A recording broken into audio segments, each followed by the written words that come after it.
In this video, we'll show you how to set up your Litespeed bike. For this build, we'll be using the Spezia, but all road bikes and gravel bikes apply.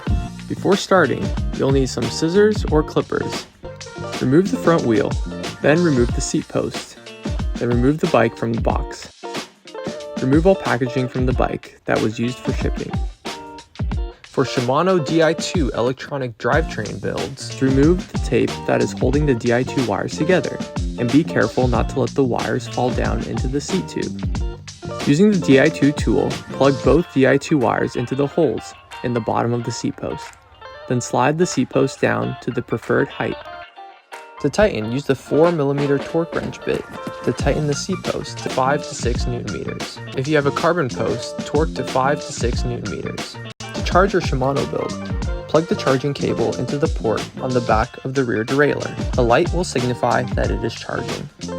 To charge your Sram build, check the small parts bag for your Sram batteries.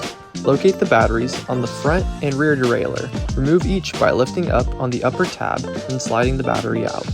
Plug the battery into the charger. To install the front wheel, use a 6mm torque wrench bit, removing the front axle and plastic spacer. Remember to remove the orange brake caliper spacer as well. Be careful not to pull the brakes while there is no spacer in the brake caliper. Grab your front wheel, place the rotor between the brake caliper, and replace the front through axle. Torque to 10 to 12 Nm. Before we get to riding, make sure to check all torque specs and check tire pressure. After that, you're all good to get out and ride.